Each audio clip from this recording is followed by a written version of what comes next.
Assalamualaikum warahmatullahi wabarakatuh. Kembali lagi bersama channel Kacamata Dakwah.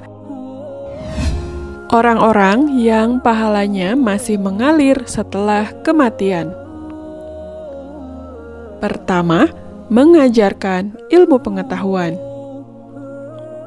Yang dimaksud dengan ilmu di sini adalah ilmu yang bermanfaat, yang mengantarkan seseorang mengenal agama dan Robnya. Ilmu yang menjadi petunjuk seseorang ke jalan yang lurus. Ilmu yang mengenalkan jalan hidayah dan jalan kesesatan. Ilmu yang mengajarkan mana yang hak dan mana yang batil, mana yang halal dan mana yang haram. Rasulullah Shallallahu Alaihi Wasallam bersabda, barang siapa menjadi pelopor suatu amalan kebaikan, lalu diamalkan oleh orang sesudahnya, maka akan dicatat baginya ganjaran semisal ganjaran orang yang mengikutinya, dan sedikit pun tidak akan mengurangi ganjaran yang mereka peroleh. Sebaliknya, barang siapa menjadi pelopor suatu amalan kejelekan, lalu diamalkan oleh orang sesudahnya, maka akan dicatat baginya dosa semisal dosa orang yang mengikutinya, tanpa mengurangi dosanya sedikit pun. Hadis riwayat Muslim. Kedua, membangun masjid. Masjid adalah tempat yang paling dicintai Allah. Orang yang membangun masjid, ia akan memperoleh pahala dari setiap aktivitas kebaikan yang dilakukan di masjid tersebut.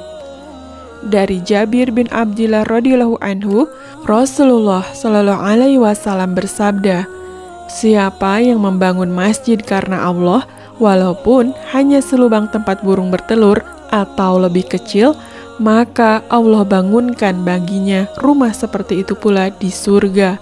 Hadis riwayat Ibnu Majah. Ketiga, menghadiahkan mushaf Al-Quran.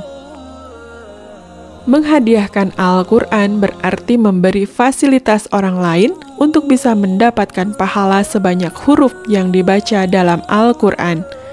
Abdullah bin Mas'ud radhiyallahu anhu berkata, Rasulullah Shallallahu Alaihi Wasallam bersabda, siapa yang membaca satu huruf dari Al-Quran, maka baginya satu kebaikan dengan bacaan tersebut. Satu kebaikan dilipatkan menjadi 10 kebaikan semisalnya. Dan aku tidak mengatakan alif lam mim satu huruf dan tetap alif satu huruf, lam satu huruf dan mim satu huruf. Hadis riwayat Tirmizi. Keempat, anak soleh. Anak soleh, harta yang paling tidak ternilai. Ketika orang tua mendidik anaknya, maka dia akan mendapatkan pahala dari amal soleh yang dilakukan anaknya. Karena setiap orang yang mengerjakan kebaikan kepada orang lain, dia akan mendapatkan pahala selama orang itu mengamalkan ilmunya. Apabila manusia mati, maka amalnya terputus kecuali 3 hal: sedekah jariyah, ilmu yang bermanfaat, dan anak soleh yang mendoakan orang tuanya. Hadis riwayat Ahmad, Muslim, dan Abu Dawud.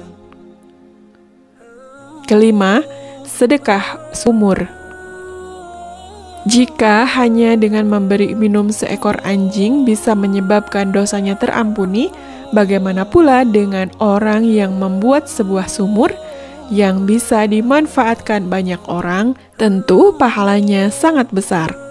Dari Sa'ad bin Ubadah radhiyallahu anhu, ia berkata, wahai Rasulullah, bahwasannya Ummu Sa'ad ibundaku meninggal dunia. Sedekah apakah yang afdol untuknya? Nabi Shallallahu Alaihi Wasallam menjawab, sedekah air. Lantas Sa'ad pun menggali sumur untuk ibunya. Lalu ia mengatakan, ini sumur untuk Ummu Sa'ad ibundaku.